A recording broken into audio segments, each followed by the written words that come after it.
महज एक मुलाकात करने के बाद बिहार की राजनीति में हलचल तेज पैदा कर देने वाले बिहार के पूर्व मुख्यमंत्री जीतनराम मांझी जी के आवास के ठीक बाहर मौजूद हैं। आपको बता दें कि एनडीए में 4 घटक दल हैं। ऐसे में जीतनराम मांझी एनडीए के ही एक घटक दल के जो सुप्रीमो हैं, हम बात कर रहे हैं मुकेश सहनी की, जो वीआईपी पार्टी के सुप्रीमो हैं, बिहार सरकार के मत्स्य एवं पशुपालन विभाग के मंत्री भी हैं।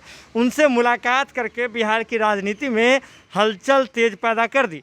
आपको बता दें कि वे सभी एनडीए के ही पार्ट हैं, लेकिन जीतनराम मांझी जी ने जिस प्रकार से कोरोना वैक्सीन वाले सर्टिफिकेट पर प्रधानमंत्री नरेंद्र मोदी जी की तस्वीर होने का उन्होंने विरोध किया था, साथ ही साथ मांग की थी कि उस पर अगर तस्वीर की बात हो तो राष्ट्रपति जी की तस्वीर होनी चाहिए या फिर राज्य सरकार के राज्य के मुख्यमंत्री की तस्वीर होनी चाहिए। मुख्यमंत्री नीतीश कुमार की ओर उनका इशारा था। इसके बाद जीतनराम मांझी जी ने बगावत शुरू कर दी थी एनडीए के भीतर, जिसके बाद राजद की ओर से भी उन्हें ऑफर मिलने शुरू हो गए थे। आपको बता दें कि बिहार में लॉकडाउन बढ़ा दिया गया है, 8 तारीख तक लॉकडाउन बढ़ गया है। ऐसे में जीतनराम मांझी जी ने जब हम पार्टी की राष्ट्रीय कार्यकारिणी की बैठक 2 जून को पहले से तय थी, इससे ठीक पहले राज्य कार्यकारिणी की बैठक की है।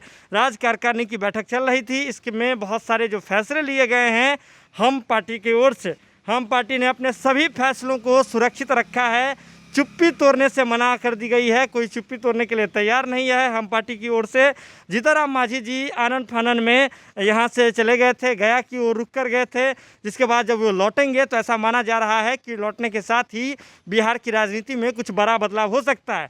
और जो भी आज फैसला लिया गया है राष्ट्रीय कार्यकारिणी की बैठक के दौरान, इन तमाम फैसलों पर चर्चा किया जाएगा और जो है विस्तार पूर्वक इस पर बातें रखी जाएगी।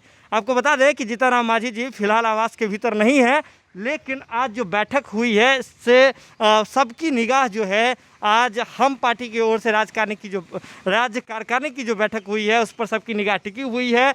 हलचल तेज हो भी क्यों नहीं, क्योंकि जिस प्रकार से आरजेडी राजद की ओर से ऑफर पर दर ऑफर आ रहे हैं, इसके बाद मुकेश सहनी से मुलाकात होती है और सभी अपने अपने विधायकों को लेकर के सक्रिय हो जाते हैं।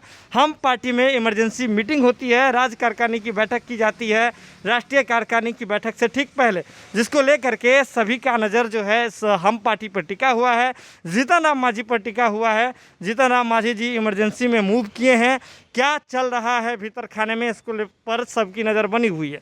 लेकिन अगर माने जो जानकार हैं उनकी माने तो जीतनराम मांझी लौटने के साथ ही बिहार की राजनीति में, यानी कि लॉकडाउन से पहले बिहार की लॉकडाउन खुलने से अनलॉक होने से पहले एनडीए का जो गठबंधन है कहीं वो अनलॉक न हो जाए। बड़ी बात है, बड़े सवाल हैं, बड़े कयास हैं, लेकिन सभी कयास पर विराम आने वाले समय में ही लगेगा। हम की बैठक हो गई है, फैसला सभी जो है सुरक्षित है।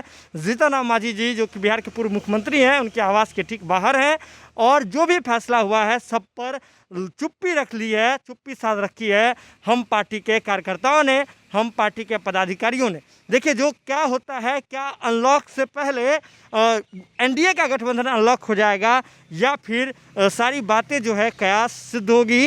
लेकिन जिस प्रकार से जीतनराम मांझी ने जो विरोध किया था, इसके बाद से हलचल तो तेज है, सवाल तो खड़े होते हैं और एनडीए में और जहां से जो ऑफर आ रही थी राजद की ओर से, इसको लेकर के भी आसान्वित हैं। इशारे में अगर बात करें तो लालू यादव के जो साले हैं, हम बात करें साधु यादव की, तो उन्होंने भी कही थी कि जीतनराम मांझी जी और मुकेश सहनी जी को लेकर के उन्होंने कहा था कि वे सभी जो हैं अगर नदी में रहेंगे तब जो है उनकी वैल्यू लोगों को समझ आएगी। मतलब वे सभी लोग जो हैं समुद्र में चले गए हैं, जिससे उनकी अहमियत जो है ख़त्म हो गई है। वे लोग समुद्र में तैर रहे हैं, नदी में पहले तैरें। यानी कि सीधे तौर पर उनका कहना था कि एनडीए से उन सभी लोगों को निकल जाना चाहिए। मृत्युंजय तिवारी ने भी उन्हें ऑफर दी थी, बहुत सारे राजद की कार्यकर्ता की ओर से उन्हें ऑफर दिया गया था और जो तस्वीर पर जो उन्होंने सवाल खड़े किए थे उस पर समर्थन किया गया था। जिसके बाद ये इमरजेंसी बैठक जो है एक अलग ढंग से इशारा कर रहा है, क्योंकि राजनीति में कुछ भी बात स्वाभाविक नहीं होती है। राजनीति के बारे में कहा जाता है कि राजनीति में अगर पत्ता भी हिलता है तो उसमें भी कुछ न कुछ राजनीति होती है। और बिहार की जब राजनीति है, जब बिहार की बात है और बिहार में जब इस प्रकार से कोई घटना होती है तो नज़र तो बनाता ही होता है। अब देखिए क्या कुछ होता है। अनलॉक से पहले क्या एनडीए का गठबंधन अनलॉक हो जाता है या फिर कुछ और होता है, ये तो आने वाले समय में पता चलेगा। आप जुड़े रहें भारत लाइव के साथ, क्योंकि भारत लाइव पर खबरों का सिलसिला कभी नहीं थमता है। बहुत बहुत धन्यवाद। अगर ये वीडियो पसंद आई और वह बिहार के राजनीति और बिहारियत से सरोकार रखेनी तो सब्सक्राइब बटन दबा के चैनल के सब्सक्राइब कर ली। ओजे एगो घंटी बा, ओकरा बटन दबा देला से कुल सटीक और मारक खबर रुआ मुफ्त में मिल जाई। अगर रुआ पत्रकारिता के हमनी के नया प्रयोग में सहयोग कर चाहतानी तो ज्वाइन बटन दबा दी। पेटीएम नंबर नोट कर ली 9386816700। धन्यवाद।